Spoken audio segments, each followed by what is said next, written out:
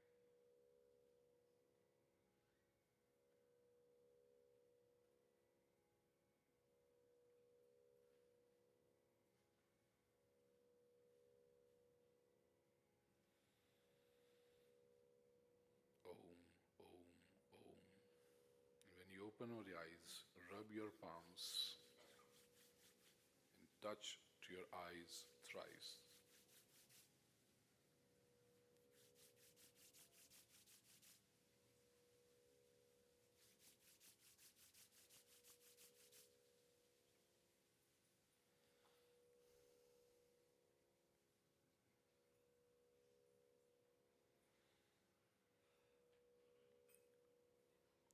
Would anyone like to share the experience? Beta, take cordless mic. Your duty. Cordless mic. Would anybody like to share the experience?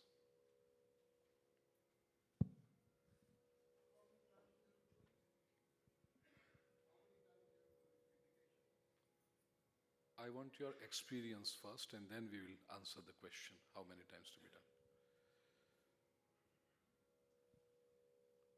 No experience?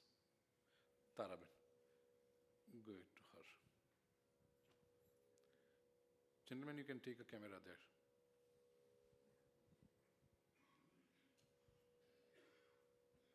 जय श्री कृष्ण। मेरे कृष्ण प्रभु ने मुझसे कहा, उदास मत होना, मैं तेरे साथ हूँ। Good. मैं तेरे सामने नहीं, तेरे आसपास हूँ। Very good. आंखें बंद करके दिल से मुझे याद करना, How मैं many और of कोई नहीं, तेरा विश्वास हूँ। how many of you felt something divine, something unearthly around you? How many of you felt? Any other experience? You want to say something? Krish, he wants to say.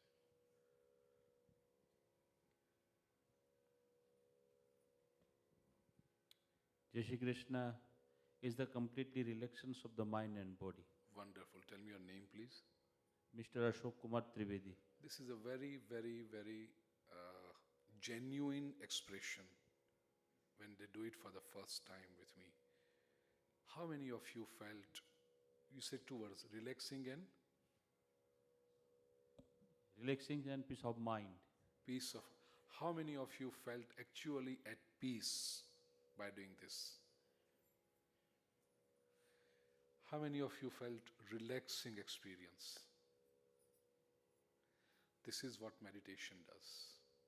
And it is just a very quick journey into meditation. Actually, meditation lasts for 35 to 40 minutes when I take it in seminars. It is a very relaxing experience. Anybody wants to say something else? Any other experience you want to share with?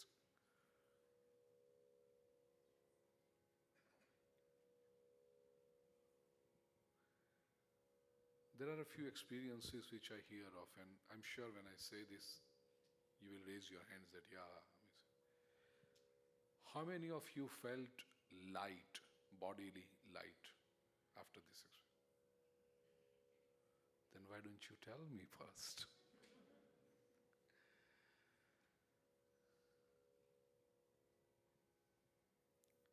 Did any of you hear some holy sound, or did any of you did? Good. These are rare but very profound experiences during meditation. Did any of you smell something? Who did? Then why didn't you tell me? You were in doubt whether it is a right experience or not, whether should I say it or not. Yes, it happens because it's a very rare experience. I must congratulate you for that. It's a wonderful experience. To have some fragrance, what happens is your senses, your sense organs sharpen in meditative process. Omkar meditation is a wonderful meditation. And as I said earlier, we are not struggling with the body. Hatha yoga is a beautiful part to keep your body fit. But this meditation, it begins where Hatha Yoga stops. And from where we go ahead.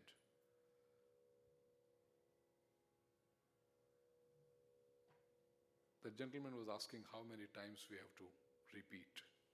We are so much engrossed in calculations. दुनिया में तो हम गिनती करते हैं, spirituality में भी गिनती लेते, कितना होगा, बताओ number.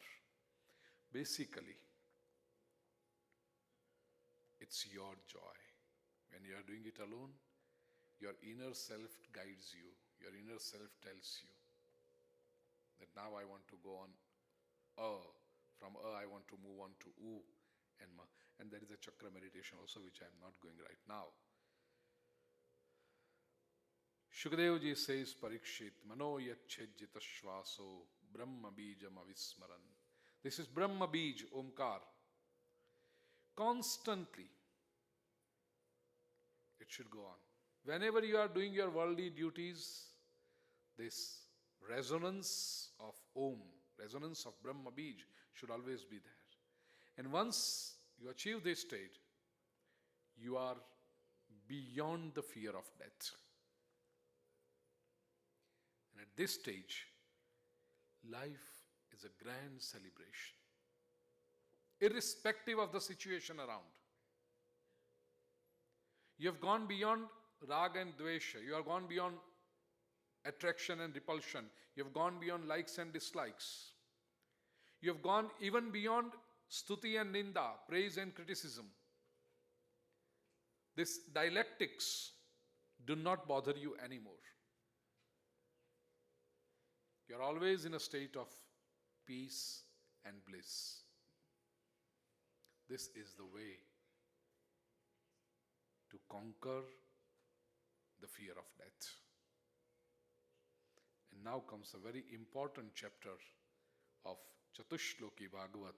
But before we move to that, I want to have a very small but very beautiful Gujarati bhajan.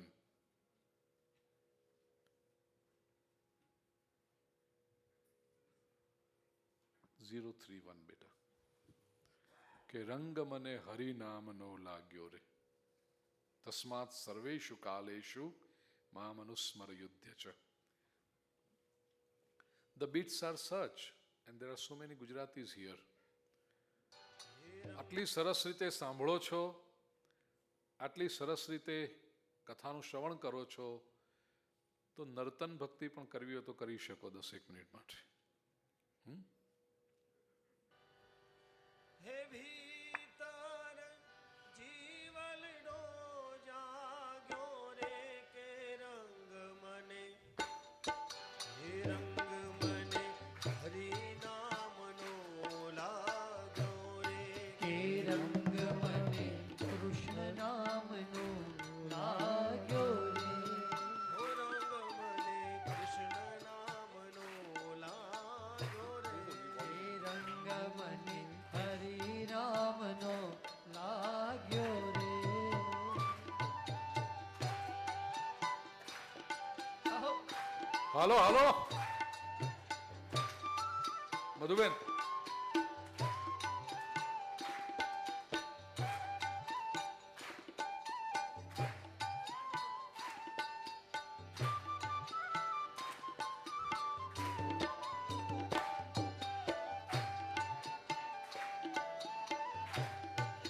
પૂરવના પુણ્ય આવી ભળ્યા રે પૂરવના ભાગ્ય મારા ભળ્યા રે.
ढाल गुरुए हाँ गुरुए हो जी गुरुए ये गुरु विना चमरइए चमरइए गरुवना चमरइए चमरइए गुरु विना चमरइए चमरइए गरुवना चमरइए चमरइए गुरु विना चमरइए ये गुरु विना चमरइए चमरइए गरुविना चमरइए गुरु ये आपी छे रंगनी ढाल गुरु ए आपी छे रंगनी ढाल गुरु जी ये आपी छे रंगनी ढाल गुरु ए आपी छे रंगनी ढाल है छुट्टी मारी हाँ छुट्टी मारी हाँ छुट्टी मारी भव भवनी जंजाल के छुट्टी छुट्टी मारी भव भवनी जंजाळ हरि नाम नो लागो रे के रंग मने हरि नाम नो लाग्यो रे रंग मने श्रीजी नाम नो लागो रे के रंग मने श्रीजी नाम नो लाग्यो रे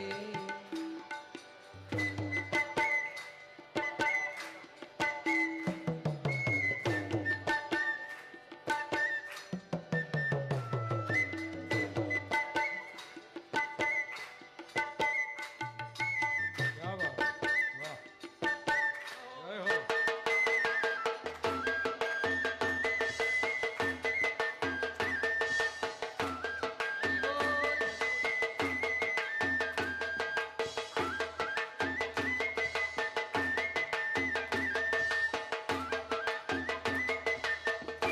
रंगया छोड़ो कदी नव छूटे रंग आ छोड़ो कदी ना छूटे हे रंगया हो रंगया हो रंग सीताराम तना सतसंगमा राधे श्याम तना तू रंगमा रंगाई जाने रंगमा तू रंगाई जाने रंगमा हे सीताराम तणा सत्संगमा राधे श्याम तणा तू रंगमा रंगाई जाने रंगमा तू रंगाई जाने रंगमा रंगया छोड़ो कदी नव छूटे आ रंग आ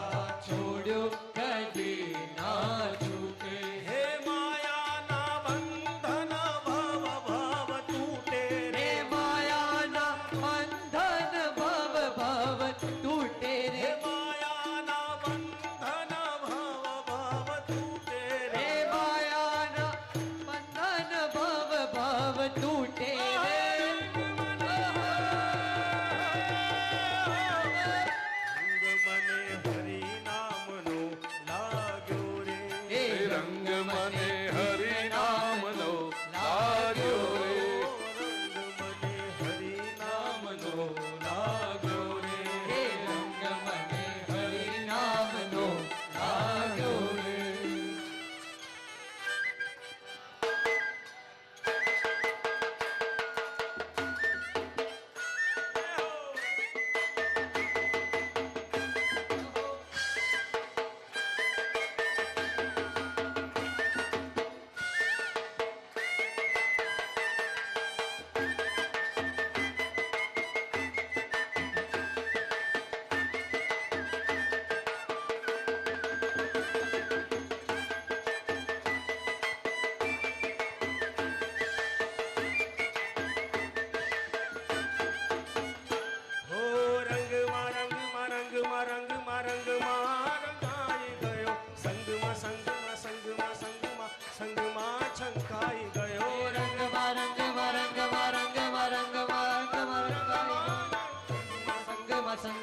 Rangama Sangama ઓહો ગોવિંદ આ રંગમાં બહુ રંગાયો Govind Arangama ઓરે ગોવિંદ આ રંગમાં બહુ રંગાયો Govind Arangama Bahu Rangayo હે હવે મને હો હવે મને હા હવે મને તેડાવે જશોદાનો જાયો રે હવે મને તેડાવે યશોદાનો જાયો હવે મને તેડાવે દેવકીનો જાયો રે હવે મને તેડાવે દેવકીનો જાયો રંગ મને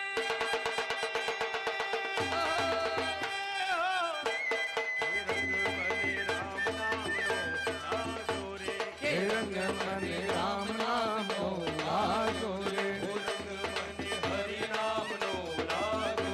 હે રંગ મને હરિ નામનો લાજો રે હે હરિ બોલ હરિ બોલ હરિ બોલ હરિ બોલ હે હરિ બોલ હરિ બોલ હરિ બોલ હરિ બોલ હરિ બોલ હરિ બોલ હરિ હરિ હરિ બોલ હરિ બોલ હરિ બોલ હરિ બોલ હરિ બોલ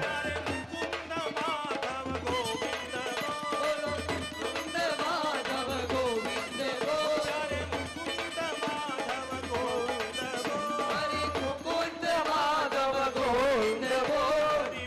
હરિ બોલ હરિ બોલ હરિ બોલ હરિ બોલ હરિ બોલ હરિ બોલ હરિ બોલ હરિ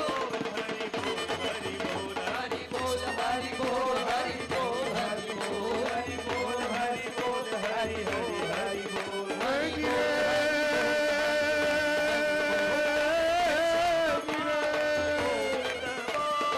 कोई कहे कानो कालो कोई कहे फेरू कालो कोई कहे आवो छे ने कोई कहे तेवो छे कोई कहे कापटी ने कोई कहे कावड़ गारो कोई कहे माखन चुर माखन ना देव छे हरि हरि हरि बोल ए कोई कहे पानी चुको कोई कहे मलको नथी कोई कहे कानूना ने जरूर जोवा देवो छे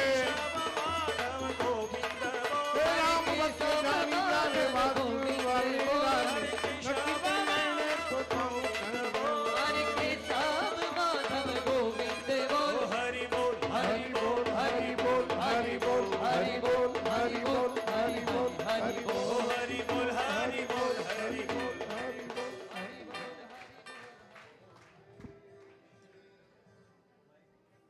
कृष्ण कन्हैया लाल की श्री द्वारिकाधीश की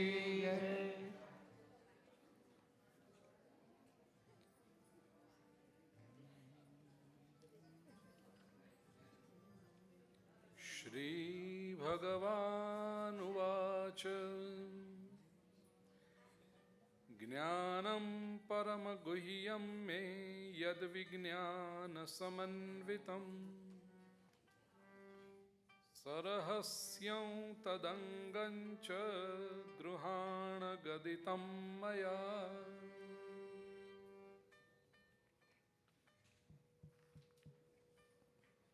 The 9th chapter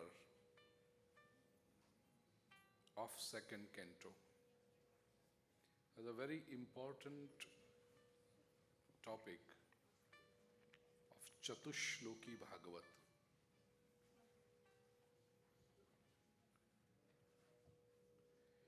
King Parikshit asks the question to Shukadev ji, how is this world created? ये सृष्टि का सर्जन कैसे हुआ? This is a very general question.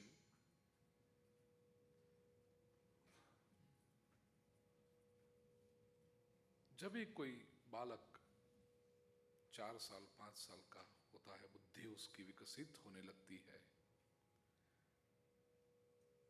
वो प्रश्न पूछने लगता है. He wants to know things around. और ये क्वेश्चन कभी ना कभी आता है, how is this all created? In all schools of knowledge, science, religion, philosophy, spirituality, they have tried to answer this question in their own way. Science says the world is created because of Big Bang theory. There are various theories. One of them is Big Bang theory. अब ये big bang theory को कितनी हद तक मानना एक प्रश्न है.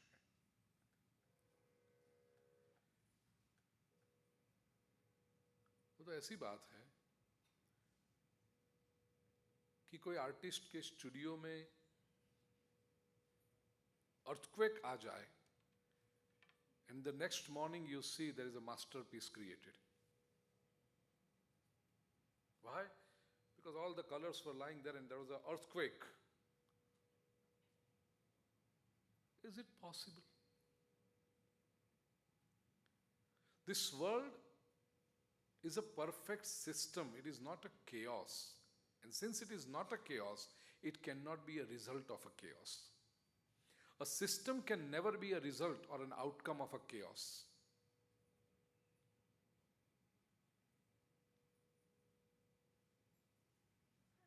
म्यूजिकल इंस्ट्रूमेंट पड़े थे और कोई शरारती बच्चा घुस गया वहां पर और वहां रिकॉर्डिंग भी चालू हो गया. Suddenly you find at the end of half an hour that you have a masterpiece created. And what did the child do? वो just ठोकता रहा, कुछ ठुक ठुक ठुक करता रहा. Is it possible? Can a masterpiece be created at the end of a chaos? This world is a perfect system. It cannot be a result of an accident.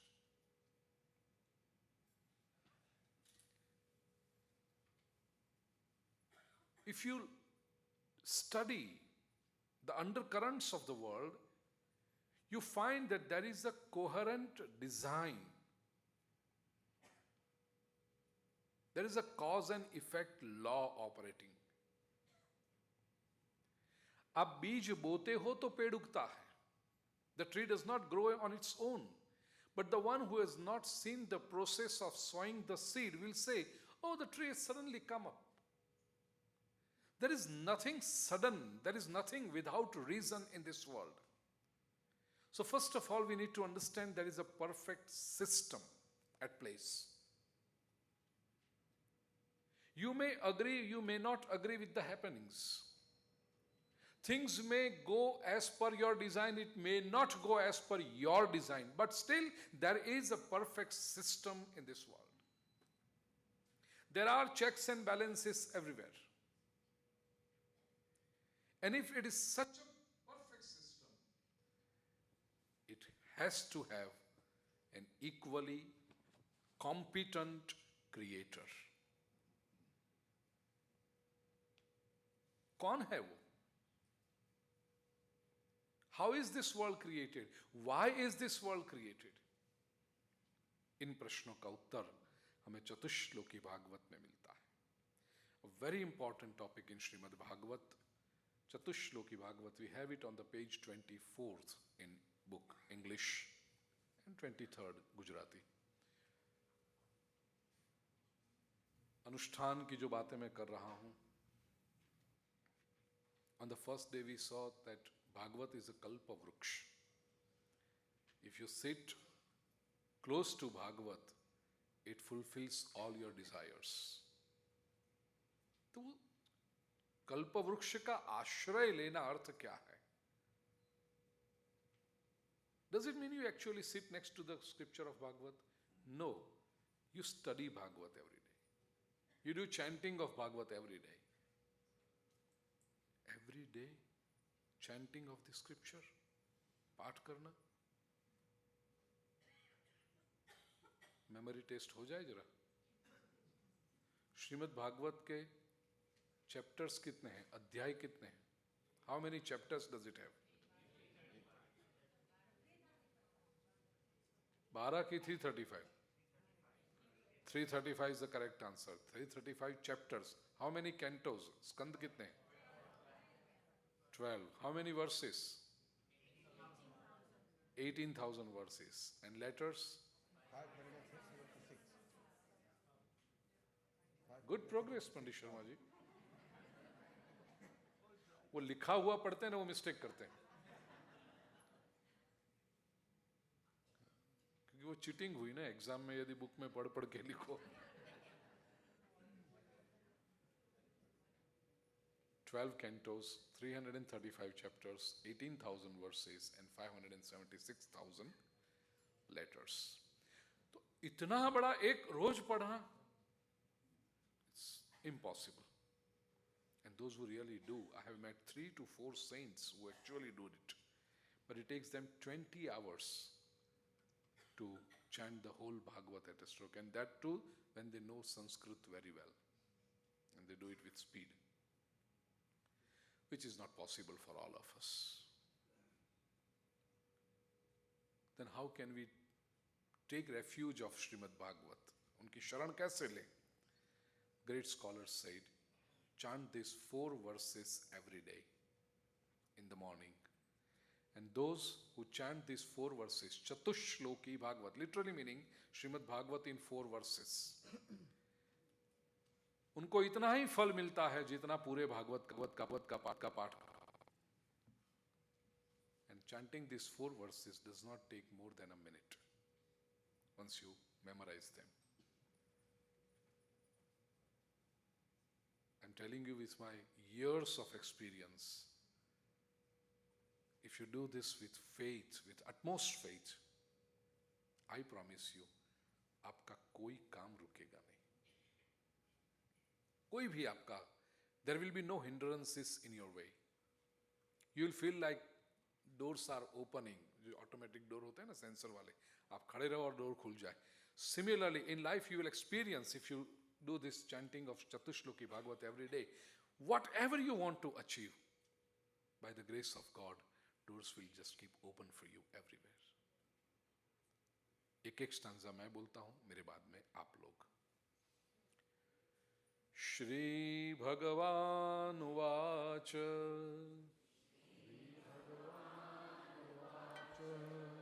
अहमेवा समेवाग्रे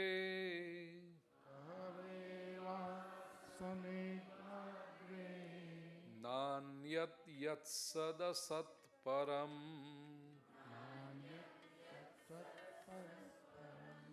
पश्चादहं यदेतच्च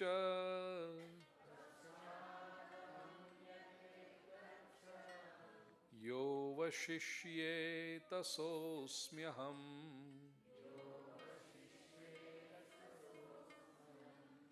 ऋतेर्थं यत् प्रतीयेत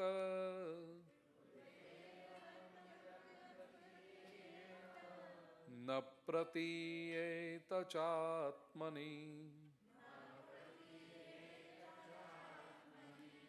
तद्विद्यादात्मनो मायाम् यथा भासो यथा तमः.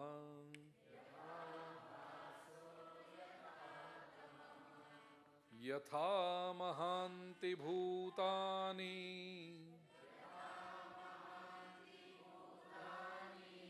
भूतेषु चावचेष्वनु. प्रविष्टान्यप्रविष्टानि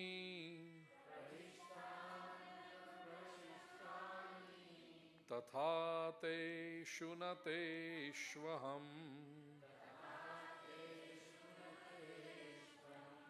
एतावदेव जिज्ञास्यम्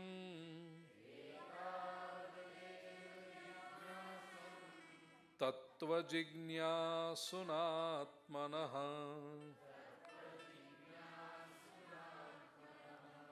अन्वयव्यतिरेकाभ्याम् यत्स्यात् सर्वत्र सर्वदा.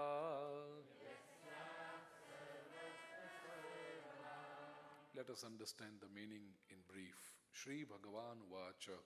These 4 verses are said by Lord Himself. Ahameva samevagre. Agre aham eva asam eva. Initially, I was the only one. Nanyat yat sadasat param. Anyat sat asat va param na asit. There was nothing real, unreal, or other than real and unreal. Sat asat va param na asit. And other commentators on Shrimad Bhagwat have said, translated this param as nothing supreme, nothing higher than me. Param, Sreshth. Na asit. There was nothing. So who's God?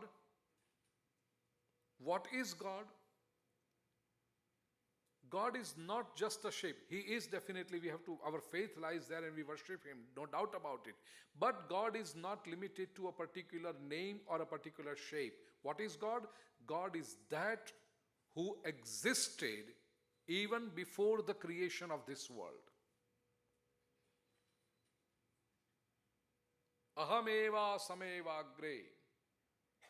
God is not a part of the creation of this world. Because if God were a part of this world, then God would cease with this world. But He cannot. He with capital H. He was before the world. In fact, He is the one who created this world. There has to be something initially.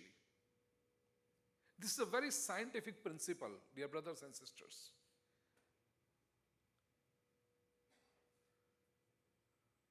Nothing can be created from nothing. Everything is created from something. If this entire universe is created, there has to be something initially. And that something, some abstract thing, is God. Ahameva samevagre nanyat yat sadasat param. And then he says, Paschadaham yade tacha. Well, I am definitely existing in this universe. And after this universe comes to an end, Paschat, at the end, later, Yade tacha yova shishyeta sosmyaham.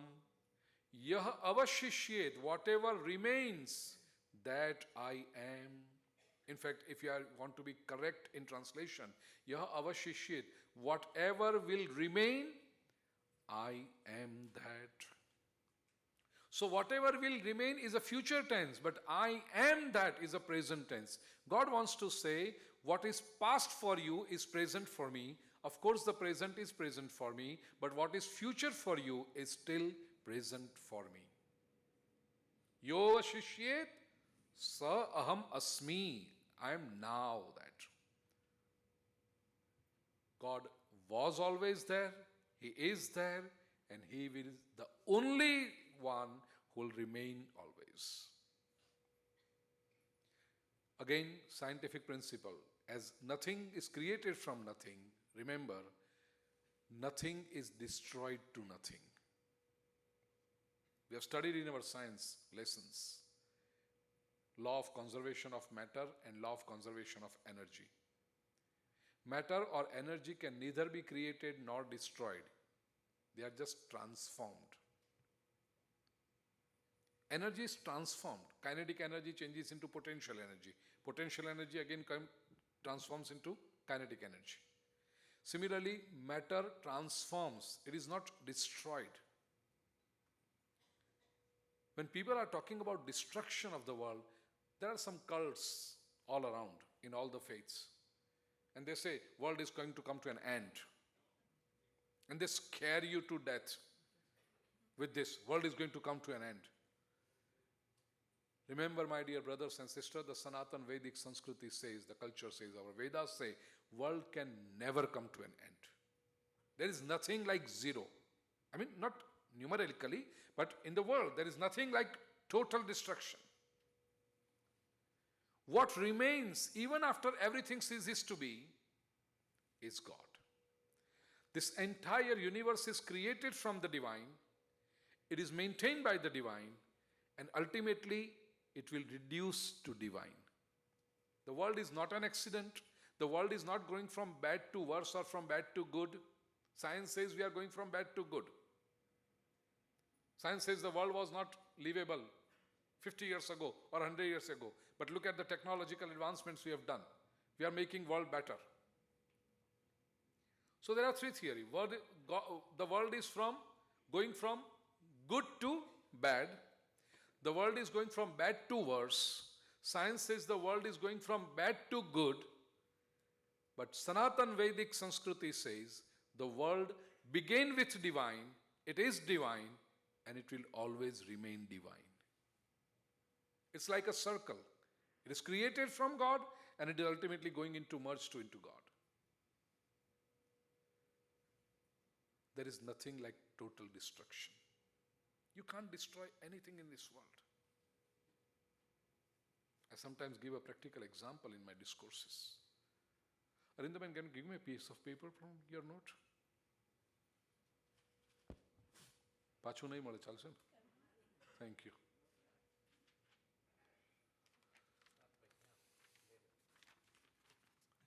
This is a piece of paper.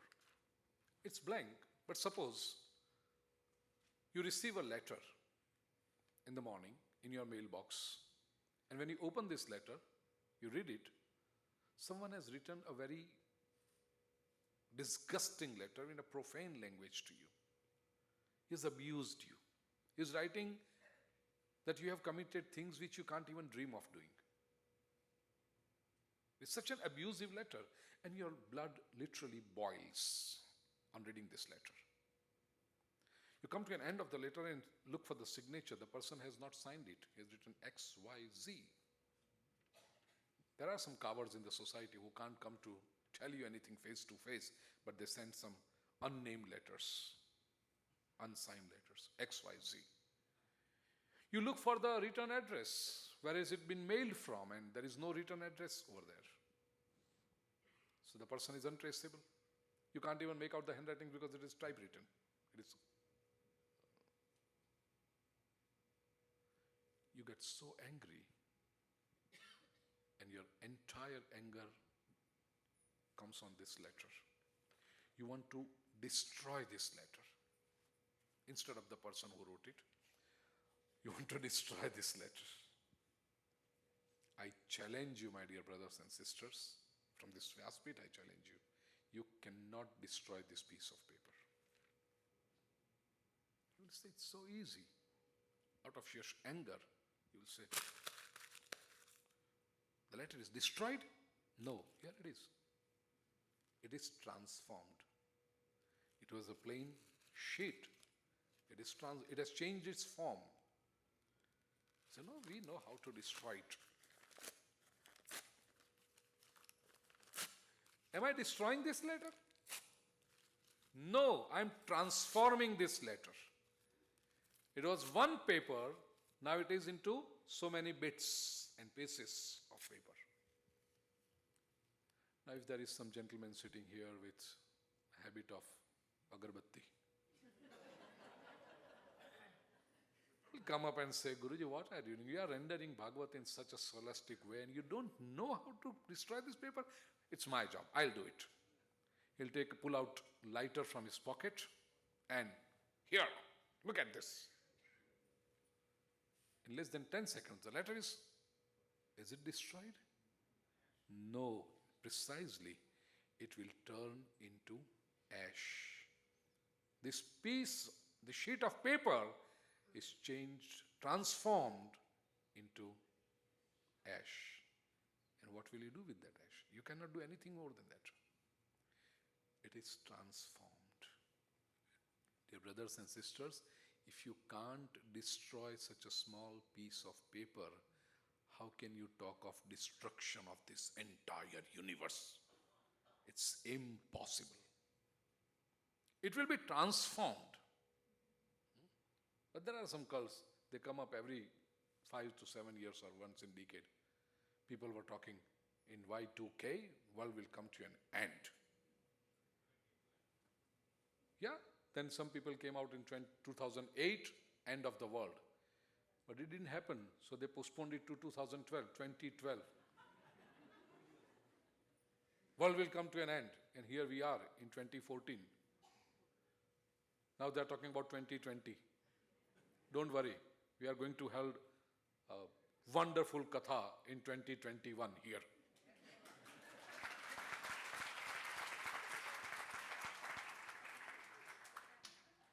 World cannot come to an end. It's impossible. Here, Arvind Abhay.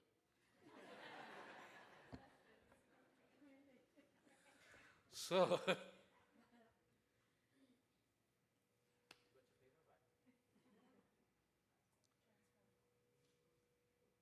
when we have such discourses in India and I give this example, you know what happens? There are thousands of people sitting there. And when I give it to a person, people sitting around, give me a piece of paper. It's holy because it has come from Vyaspit. So it's prasad. And when I visit the same place after a year or 2 years or 3 years, I visit people's places. किसी घर पे पधरामनी के लिए गया हूँ. The lady of the house or the gentleman comes up and says, "This is the paper. When you came first to our town, we had taken and you gave that example of Shatushloki Bhagwat. Can you please sign it?" Now, ये श्रद्धा जब तक है ना, सनातन वैदिक संस्कृति को कुछ नहीं हो सकता भाई. This is the faith we have. A simple piece of paper, our faith turns it into a memento.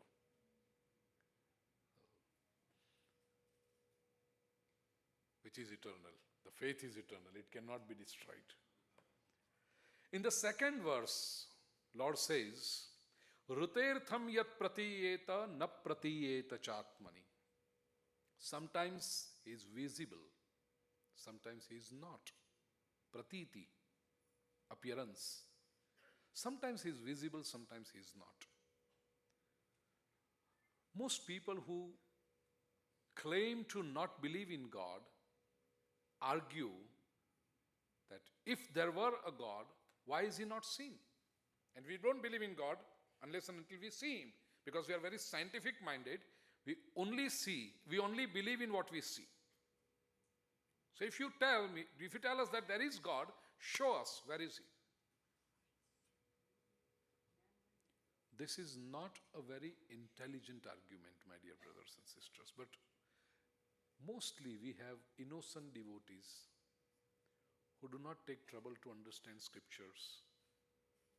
And they say, "Oh, he's a very intelligent person, we can't argue." बड़ा बुद्धिमान है वो बुद्धिमान नहीं है, बुद्धू है जो ऐसी आर्ग्यूमेंट करता है. I don't believe in God because I can't see him. There are so many things in this world which you believe in even if you don't see it. Can you see air? No. So don't you believe in air? You won't be able to live without air. You'll say, "No, but the air is felt. If there is breeze, we feel air."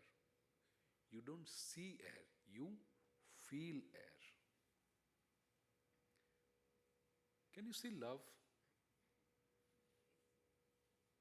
If someone says, "I don't believe in love," why? Because I've never seen him. I'm a scientific person. Put love on the table, on experimental laboratory table. I want to see how much height is, how much is the weight, what is the density of the love, what is the color of the love, what is the shape of the love. Yeah, we have given a shape and a color, red heart, for 14th February. But you can't guarantee that this is what love looks like or this is what the color of love is. Will you dare say there is no love? We won't.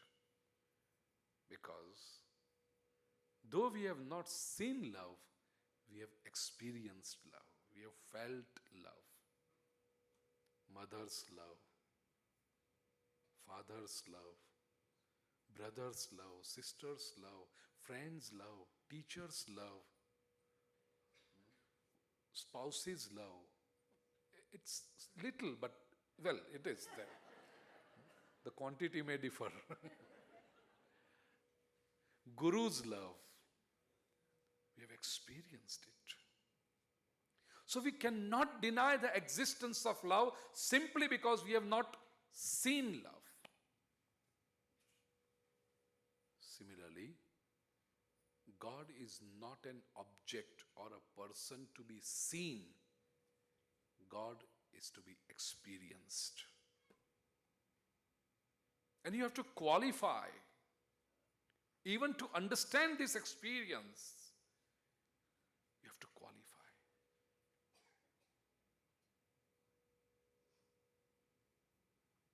Just saying that I don't believe because it is not seen, it's a kiddish argument. It's not a very scholastic argument. And to say that it's a kiddish argument, I think it's an insult of a kid. Because even a kid, when he grows up, he understands that there are things which cannot be seen. Let me give you another example. Does anybody have a candy? आप कहोगे कैसे है ये? भागवत की कथा में कभी ये तो देखा ही नहीं, कैंडी आती है, पेपर आता है. Thank you. बस बस बस बस बस बस एक बात होगी. कल के लिए ज्यादा ले आना. कल कृष्ण जन्म होगा ना. आ गई ना. Thank you. Okay okay. Say a 30-year-old father has a 3-year-old son, and when father returns home after a hectic day at work, he takes candy for his son. And when he reaches home, the son is busy playing with his car and toys. Father says, come here, come here. The son doesn't go. He's busy with the car. He doesn't want to go. He's enjoying the car. And father has this technique. Look here, what do I have for you? Poor child, looking at the candy, he leaves the car and comes to it. And the dad doesn't want to give candy to him. He actually wants to play with the child. So when the child comes closer, what does the dad do? Ado mantar, jado mantar, ado mantar. Gai! And the 3-year-old says, Gai. He believes because Gai. Why? It's not seen now. Daddy के हाथ में दिखाई नहीं पड़ रही. गई. कहाँ गई? Out of the window. कौआ ले गया. कौआ गया. The child is in that way. He believes because now the candy is not seen. So there is no candy.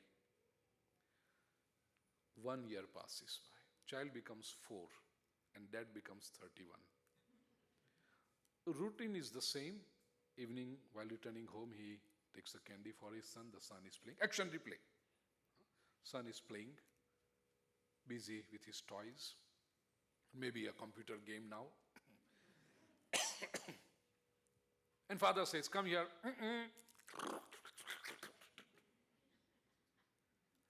Look, what I have got for you. What have I got for you? Come here. And son comes. And the son comes closer. Father, adu mantar, jadu mantar, gai. Son has grown up by a year, and from 3 to 4, then in that 1 year, there is a tremendous growth of intellect. But from 30 to 31, there is not much growth. It's the same.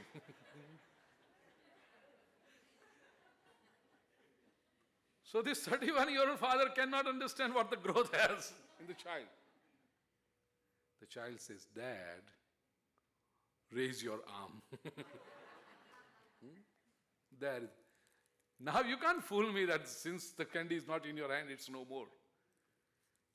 Look here, dear brothers and sisters, even when a child grows from 3 to 4, he realizes that if the candy is not seen, it still is there. It cannot go anywhere.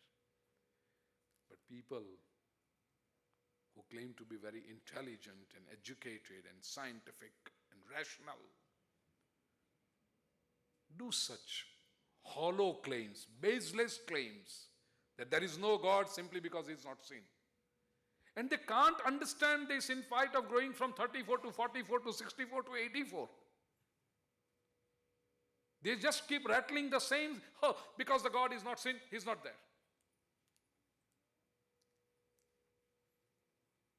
God is there. And not being seen is not a limitation of God. In fact, it is the strength of God. P दिया. So not being seen is not the limitation of God. Because people feel, भगवान दिखाई पड़ते ना तो ये एथिस्टों को जवाब दे देते. It would have been so simple. Once in a year God appears and proves his existence for these atheist people. Not being seen is not God's limitation, it is his strength. Because not to be seen in spite of being there is an authority only to the owner. You are working for someone in an office. So whenever your boss calls you, you have to go, yes sir. You don't have a choice. You're working for someone. But the boss has an authority. If he's busy attending some file or he has to register attendant by 5 in the evening and it's already 2 o'clock and he needs concentrated 2 hours, he tells his secretary, no phone calls for me, no visitors for me. I want undisturbed 2 hours. And secretary says, yes boss. And when at 3 o'clock someone enters, I want to see. No, you can't see him. And this person says, oh, I can't see him. Gone? He's not gone, he's right there. But you can't see him. Because he's the boss and he has the authority, he has the right to not to be seen in spite of being there. An employee cannot say, boss, I won't be seeing you for next couple hours. Boss says, okay, stay home. The boss has God is a boss. He is a CEO of this multinational company called the world, the universe. He has the authority. Rutairtham yat pratiyeta. And when I say he is not seen, please don't conclude that he's never been seen. No. He can be seen when he wishes to. Or you have to create such a relation with him. Business relations cannot enter when the secretary says you can't go in. But suppose his son, the boss's son, or boss's close friend comes. Obviously, the secretary will do her duty. You can't go in. You can't see him. Why? Oh, he's extremely busy. He says, forget, I know how busy he is. He just opens the door of the cabin and enters in. Hey, what are you doing? Oh, forget about it. I'm so busy. The friend will say, we also do business. So don't just show off being.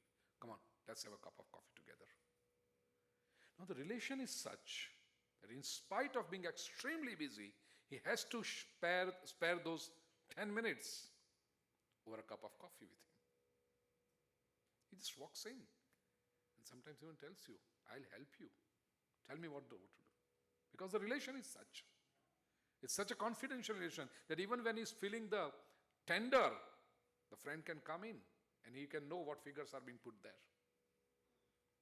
Similarly, God is extremely busy. He cannot be seen to any Tom, Dick and Harry all the time. But if you develop such a relation with him, either you be his child or you be his close friend, then even there are some people who say you can't see God, you can't see God. You can say, forget about it. I can just walk in and spare some fantastic moments with my dear God.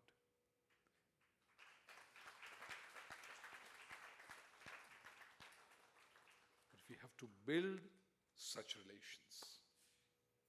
So, Rutairtham yat pratiyeta, na pratiyeta chatmani, tadvidyad atmano mayam. And God is not seen in spite of being there. That is precisely called Maya, according to Vedanta. Tadvidyad atmano mayam. That is Maya. Yatha bhaso yatha tamaha. Maya is of two types, according to Vedanta. Abhasa and tama. Yatha abhasa, yatha tamaha. Abhasa, illusion, and tama, darkness. These are two types of Maya. hats off to our great Vedantic scholars. They have thought about life in so much in detail. Even Maya is of two types. Abhas. Abhas meaning to see what is not there is called Abhas. And Tama. Tama literally means darkness. And what is the quality of darkness? You can't see what is there. So that is another Maya. Two types of Maya. See what is not there and not see what actually is there. Abhas and Tama. Let us understand briefly with an example. After today's discourse, you go home. Oh, it's 8:40. After today's discourse, you go home and call some gentleman.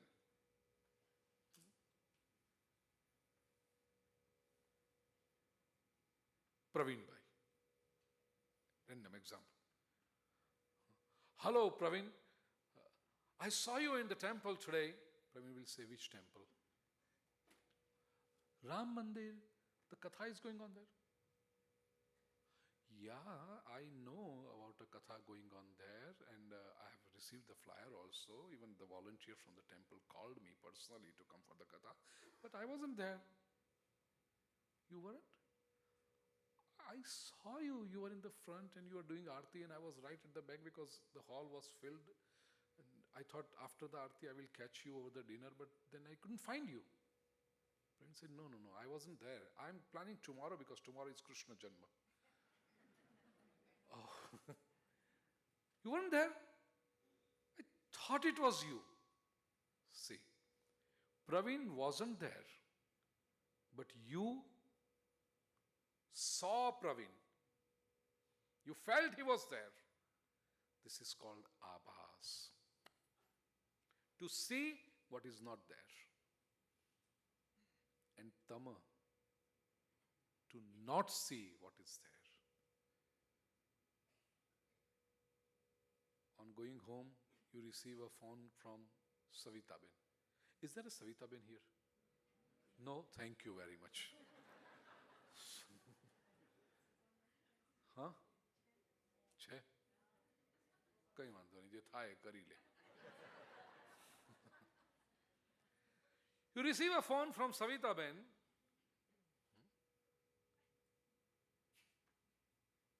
You were at the temple for Katha and you didn't even come and meet me. You didn't even wish Jai Shri Krishna to me, Jai Shri Ram to me. You see? Were you? Yeah, I was there. I was even dancing during the bhajan. You didn't notice me? No, I didn't. Oh. See, this is called Tama. Savita Ben was there, but you didn't see her. This is also another form of Maya. Why didn't you see her? Because you were so preoccupied with something else or someone else that you did not even bother looking for Savita Ben, or even while looking around, you might have, your eye, the camera of your eye might have caught the image of Savita Ben because she is right here. But you did not notice her simply because you are preoccupied with something else. This is what Maya is. The world is not there. But we perceive the world. We see the world. We see things. We see objects all around. And what we call as seeing objects is actually our projection of objects. We see what we want to see. That is what Maya, Abhas. It's your projection. You projected Praveen performing the Aarti. He was not actually there. We project this world. We label this world according to our projection. He is good, he is not good, she is nice, she is not nice. This person is good looking, the other is not good looking. Is there any correct, any right definition, any unfailing definition of good looking? No, it's your projection. You find someone good looking, your neighbor doesn't find the person good looking. So it's projection. The world as we see is nothing but projection, abhas. And what really is there in the world, God, जो अणु अणु में कण कण में समाया है, we don't see. And we ask question, where is God? When saints tell us that God is everywhere, and we ask, where is He? There was a very famous incident in the life of Swami Vivekananda. He was invited for a discourse in a school. And, there was a naughty student there. He knew that Vivekananda is going to talk about God and spirituality. Before Vivekananda entered the classroom, this naughty student went there and wrote on the board, God is nowhere. Vivekananda entered, he saw on the board, and he said, the person has given me a wonderful beginning for my today's talk. He has written a universal truth, but in a hurry, he has forgotten to put a place. He has written, God is nowhere. Vivekananda draw a line between W and H in the word nowhere. He said, God is now here. So when Swami Vivekananda says that God is now here, he says, we can't find it anywhere. This is Tama. God is everywhere, and we can't find it anywhere. This is what precisely comes in Prahlada Katha. Prahlada felt the presence of God everywhere. And his father Hiranyakashipu kept asking, where is He? Where is He? Where is He? I am doing pranam to 3rd canto, 4th canto and 5th canto and 6th canto in less than 10 seconds. Because मेरी नजर घड़ी पे पड़ गई. जब तक मेरी दृष्टि घड़ी पे नहीं पड़ती है ना, आप सुखी हो. But in the 3rd canto,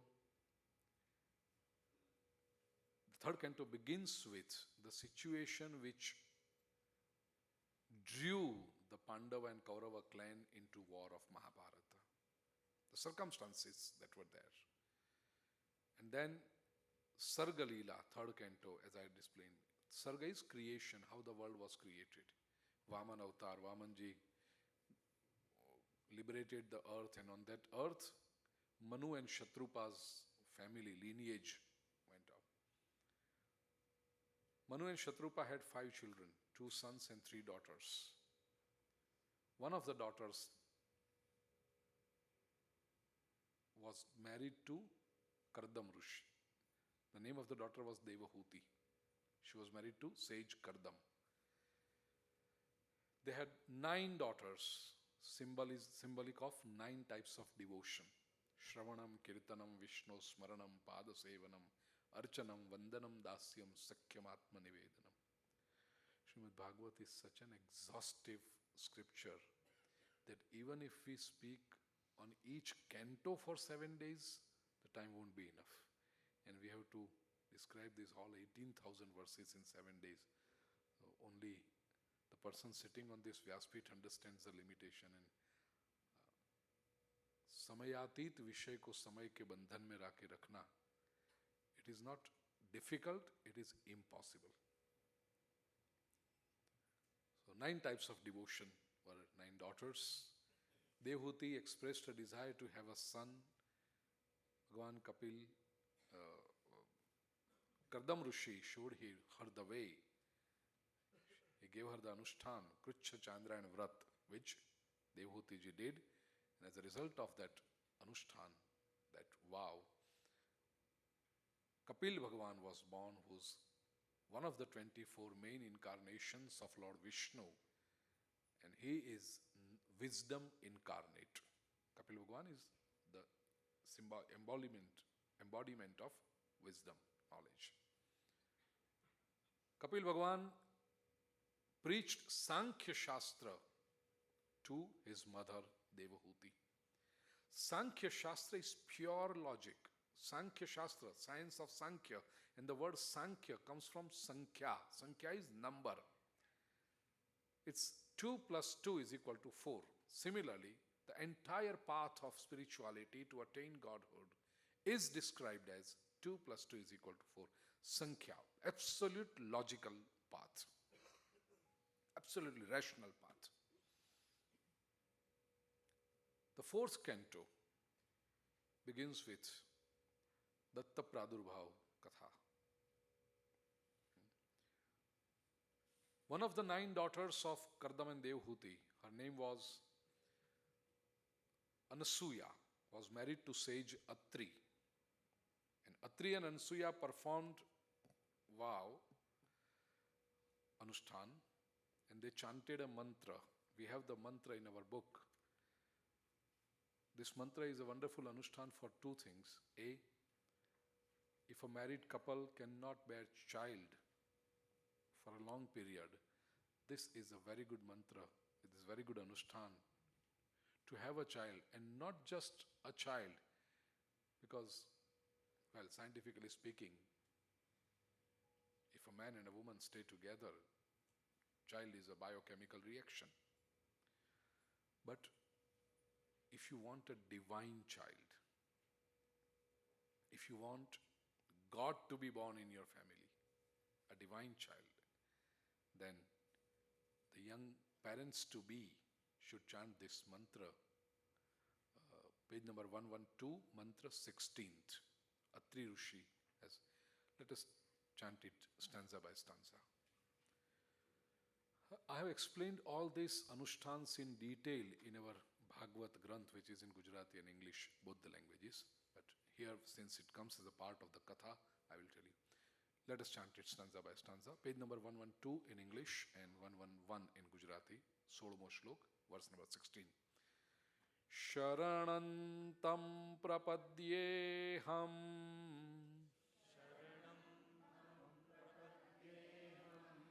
Ya eva jagadishvaraha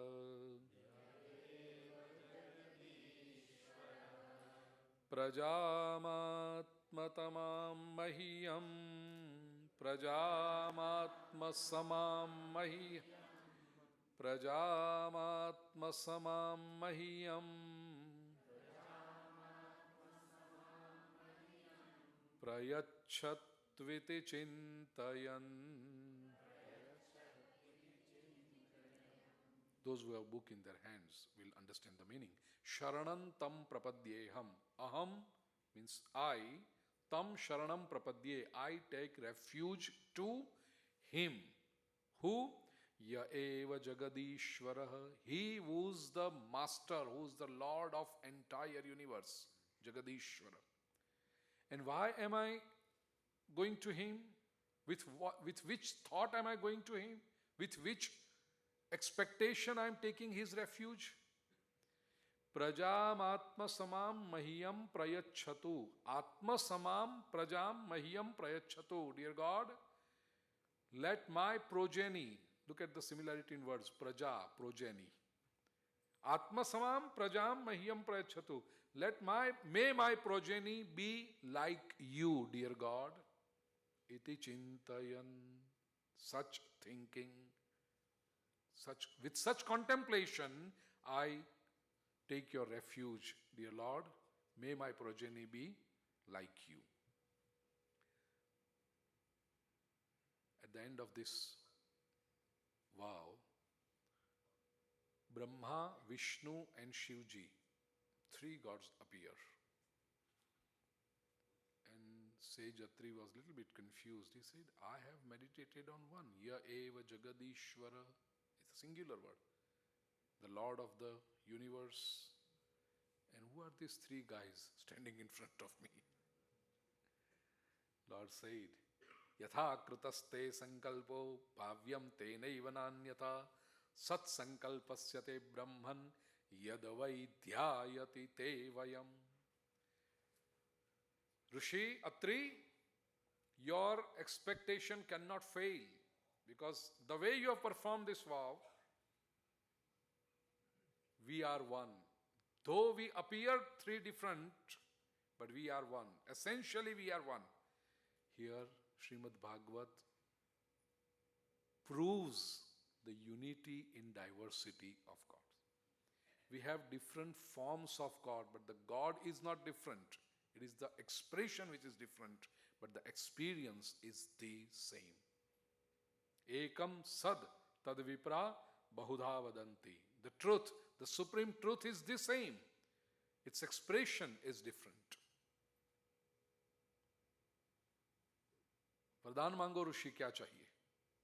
Atri Rishi said, whatever I wanted, I have chanted that. Prajam atma samam mahyam prayachatu. May my progeny be like you. And God said, so be it. From Brahmaji, the sun was God, he is known as Soma, Chandrama, moon.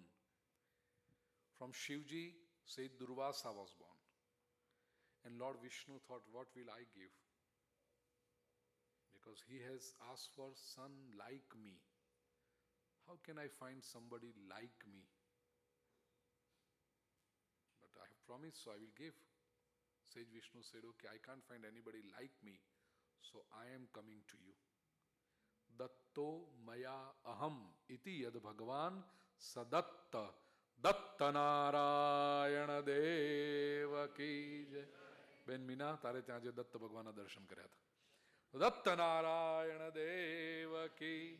This is one of the 24 incarnations of Lord Vishnu. The meaning of the word Datta is given.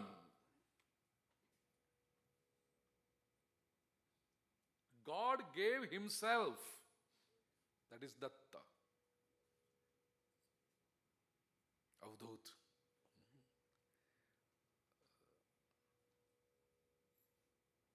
In the 11th canto of Shrimad Bhagwat, we have 24 gurus of Avdhut. And I'm going to speak only on that subject for 5 days in Tallahassee. Or Tallahassee? Florida. Yes, thank you, Beta. You should be here all the time. So, Tallahassee, Florida, I'm going to speak for 5 days only on this 24 gurus of Avdhut. Just one sub-chapter of 11th canto. We get to go in detail. In the second, from the second chapter onwards in the third canto, in the fourth canto, we have the story of Lord Shiva. आज सोमवार है और शिव जी की कथा को केवल प्रणाम करके आगे बढ़ता हूं. दक्ष ने जितने अपराध किए, Daksha was father-in-law of Shiva. Daksha's daughter called Sati was married to Shiva. And the way things went, we have a detailed story in Shrimad Bhagwat, that ultimately Sati had to burn herself at her father's place. And the parts of her body were scattered because then Shiva got enraged. And he did Tandava Nritya. Yeah, we are coming to an end, please. You don't need to remind me.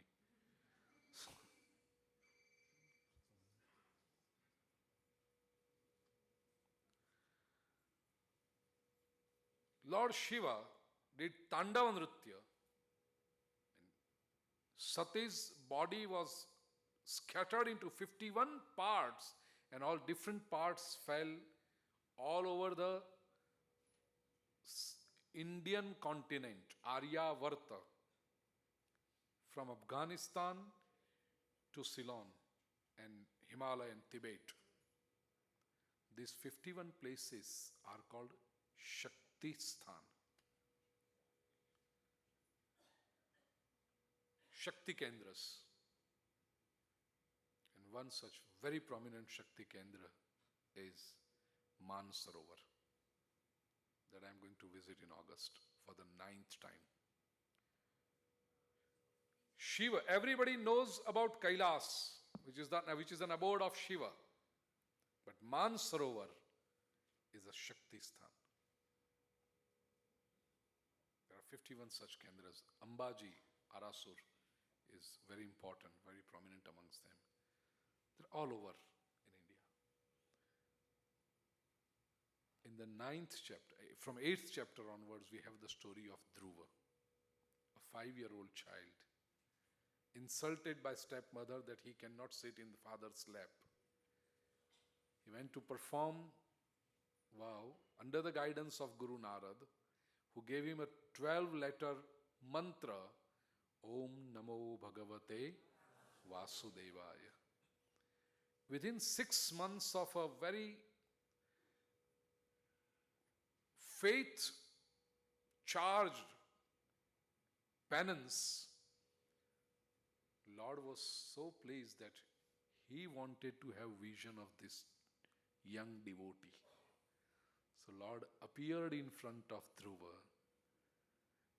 and when Dhruva saw Lord, he could not believe his eyes. The same form as he was meditating, Lord appeared in the same form, and Dhruva wanted to praise Lord. He wanted to do a stuti, but he could not speak a word. His emotions could not be expressed. Lord understood the agony of this young devotee. He graced her with a touch of his conch on his cheek. And no sooner God touched his conch on Dhruva's cheek, Dhruva performed the stuti. He chanted the stuti. We have it in the book. And this stuti again is very important. In Gujarati, page 113, 70mo shlok. In English, page 114, verse 17th. This stuti is so important for physical, mental and intellectual growth of a child.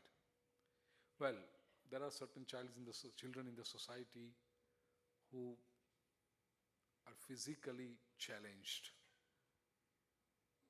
If you perform this anushthan, then there are some who are mentally challenged. They don't have enough IQ.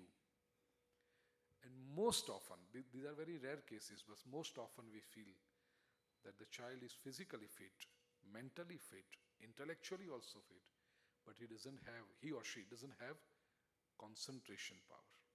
And parents feel that he doesn't focus enough for studies. You give a video game in the hand and he will spend hours on video game. They are so intelligent.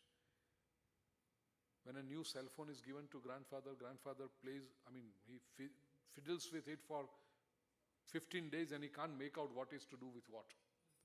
But if the same cell phone is given to a 5-year-old, he says, grandfather, give me, grandpa. And in half an hour he finds out everything, especially his games in that. He hasn't read the manual, he doesn't even know how to read, but he makes out everything. Such intelligence. But unfortunately they can't focus, they don't have concentration power. And parents feel how wonderful it will be if he can focus in the studies. He will have such wonderful grades. To increase the focusing and concentration power of children in studies and constructive activity, do this anushthan. How to do this anushthan? As I said, it's written in the book, but take a copper pitcher, fill it with water, and the mala, rosary, either of rudraksha or of pearls, moti, or of sphatic, crystal stone, not crystal glass, crystal stone, sphatic, or tulsi. Chant this mantra for 108 times in such a way that every bead you pass, ultimately the mala passes through the pitcher full of water. And let the child drink this water during the entire day. If you explain the importance and the story of Dhruva to the child and the child does himself or herself, nothing like it. But if a child cannot do, you can do at the child's representative and give this water to the child. You will see a marked difference in the child's performance. Let us chant this verse together to save time. Yontah pravishya mama vachamimam prasuptam sanjeevayatyakila shaktidharasvadhamna anyanscha hastacharana shravanatvagadin Pranannamo bhagavate purushaya tubhyam. I bow down to the 5th canto, which has the description of 28 types of hell. आज एकादशी का दिन है, ओमकार का ध्यान हमने किया है, चतुश्लोकी भागवत हम पढ़े, and then why to describe hell? The description is quite scary. As you have heard, वो यमदूत ले जाते हैं, डंडा मारते हैं, रस्सी से बांधते हैं, उबलते हुए तेल में डालते हैं. આપણે ગુજરાતીમાં એક કહેવત છે, ભાઈ જે ગામ જવું નહીં એ ગામનું. આપણે ક્યાં જવું છે નરકમાં? तो दूर से उसको प्रणाम करके निकले. In the beginning of the 6th canto, Parikshit asked Gurudev, you have described these 28 kinds of hell, but how can one save himself from these 28 kinds? How can one not go there? And this is a very important question. Shukdev ji answers this. There are two ways. A, prayaschitta, repentance with genuine heart. To err is human, but to forgive is divine. We may commit wrong, but if we genuinely repent for it, God is more than kind to forgive our sins and accept us in His open arms. And the other is wisdom, knowledge. Knowledge is a very shallow word. I always say wisdom. Initially, in my old discourses, I used to use the word knowledge for Gyan. But now, since last 10 years, I use the word wisdom for Gyan. Knowledge is very shallow. Wisdom, because it is knowledge with experience is wisdom. Who will give us this wisdom? God says, if you are receptive enough, I will bless you with a guru. At some point in life, you should be clever and sensitive enough to understand that he is my guru, he can guide me on the right path. And if you take the path, you'll definitely be liberated. In the 6th canto. And 7th canto is Uti Lila, as I was describing yesterday. Uti is Vasana, Utayah Karma Vasana, desires, extreme desires. It is these extreme desires which bind us with this world. And one who wants to be free from this world has to be free from these extreme desires called craving, vasana. There are 3 types of vasanas. Mahaprabhuji Shrimad Vallabhacharya ji explains. Sadvasana, Asadvasana and Mishra Vasana. Am I allowed 15 minutes? 7 minutes more? Till 9:15. This is a question that should not be asked. You're the man with discretion. We give you that prerogative. Thank you. There are 3 types of vasanas. Sadvasana, Asadvasana and Mishra Vasana. There are some people, and the ratio in the population of the world is 5%, 5% and 90%. There are 5% people in this world who have Sadvasana. Sadvasana means their desire to live is for good purpose. They always have good desires. They do good activity. They want to live in this world to do good activity. They may have obstacles. They may face challenges. People may criticize them. People may fling mud at them. People may spread stories about them which they don't even dream of. Even then, they will continue doing their good work. Sadvasana. They were nice people, they are nice people, and they will always remain nice. This is called Sadvasana. Prahlad is an example of Sadvasana. No matter how much you torture him, no matter how many obstacles you put in his path, but he is not going to digress from his goodness. Sadvasana. 5% of people in the society you'll always observe, they are nice. Then Other 5% is asadvasana. Asadvasana means bad people. Their only purpose to live is to do bad things. They have destructive mentality. No matter how much you explain them, no matter how much you try to convince them, no matter how much you try to bring them on the right path, they will not agree. Take the best of the detergent and try to clean coal and try to turn into white. Will it happen? No. Another example. There was this gentleman sitting on his driveway, and he had a pet dog, and he was trying a beautiful pure silver pipe tube he had, and he was putting the tail of his dog in the pipe. He was trying to do so. A neighbor passed by and said, "What are you doing? You are doing, it's a useless exercise. No matter how much you try, the tail of the dog is not going to be straightened." This person says, "No, I want to fold the pipe. I want to mold the pipe." So these are bad people, asadvasana. They will not change. They are bad, they were always bad, and they will remain bad. Even if they come to some place, they will always spot a mistake. Yeah, he speaks well, but he raises his hands too much. Taru shu gyu hai man. So entire 3 hours listening of discourse, and what is his observation? He waves his hands too much. This is asadvasana. They will spot something negative. And 90% of people are mishravasana. Mishravasana means mixed people.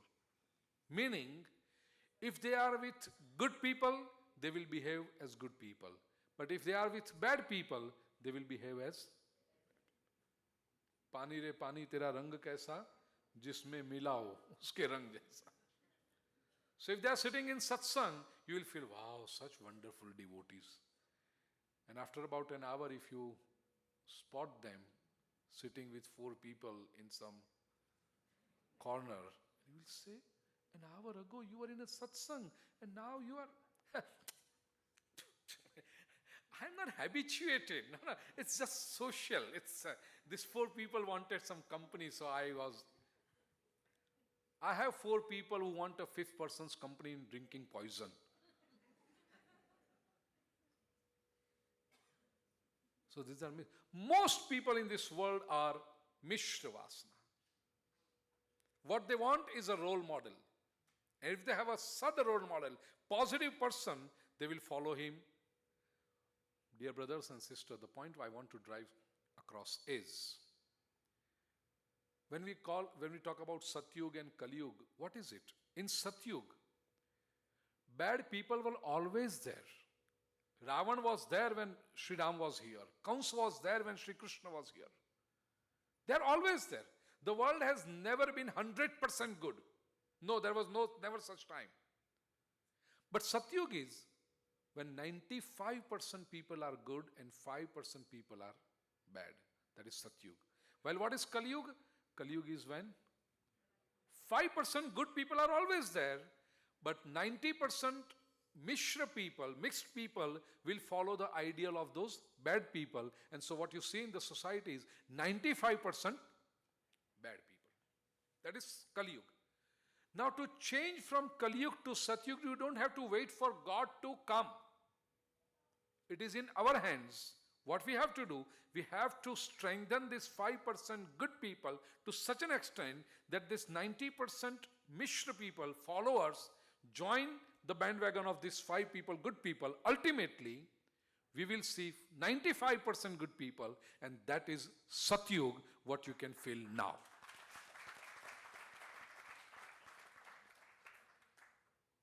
If we consider that we are nice person, we are good people, and we believe in spirituality and religion, we want to change world for the good, our effort should be to strengthen these 5% good people, instead of finding faults in them, instead of pointing fingers at them. Yeah, he is all right, but you know, why are you saying that, but you know? Just look at, he's all right. Then we will have good momentum in the society. Hiranyakashipu is a symbol of bad vasana, asad vasana. And Prahlad is a symbol of sadvasana. While people, praja, mishra vasana. So when Hiranyakashipu was powerful, people followed him, people idealized him. So everyone was demonic in his kingdom. But as Prahlad was born with his good vasana, sadvasana, good intentions, slowly he gathered momentum. Slowly people started following Prahlad. And the time came when Hiranyakashipu literally could feel the challenge to his existence, which no bad person can accept. And he said, come on, Prahlad. If you are a devotee of God, you have to prove his existence to me. Where does your God stay? Where is he? Let me see he protects you or not today. He made a big pillar of metal, heated it, which was red hot. And he asked Prahlad, tell me where your God is. Is he in east? Prahlad said, yes, Dad, he is in east. Is he in west? Yes. North? Yes. South? Yes. Up above? Yeah, he's there. Down? He's there. Is he in this pillar too? Yes, dear father. I can see my God in this pillar too. Is he? Let me see. Because Hiranyakashipu was dead sure that he has made this pillar so strong that not even a pinch of air can enter into it, not even a bit of porosity left inside. Moreover, this pillar has been heated since last 15 days.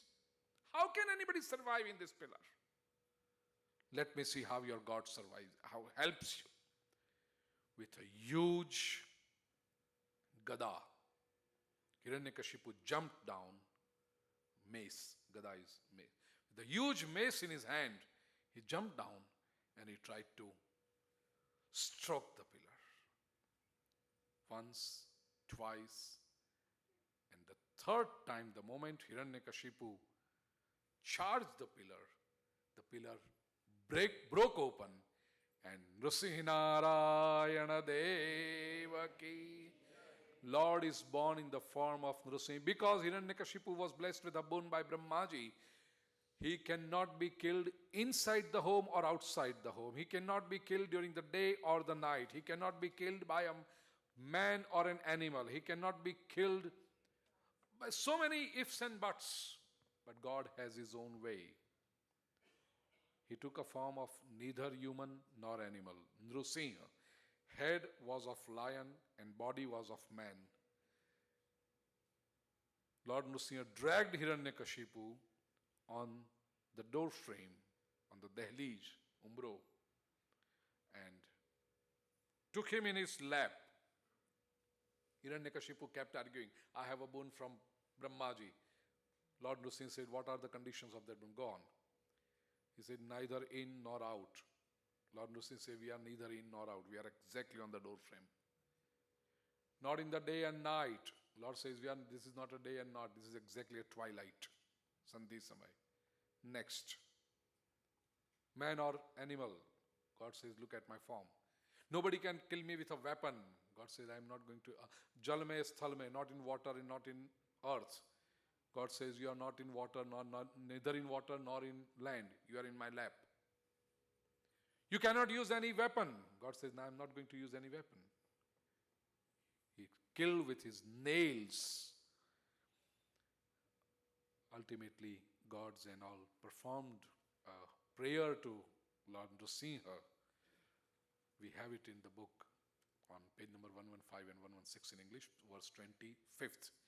Natosmyanantaya duranta shaktaye vichitra viryaya pavitra karmane vishwasya sargasthiti sanyaman gunai swalilaya sandadhate vyayatmane. Can you wait for 30 seconds, please? 30 seconds. Thank you. Not for me, for Lord Nrsimha. As the prayer were performed, Prahlad was seated in Lord Nrsimha.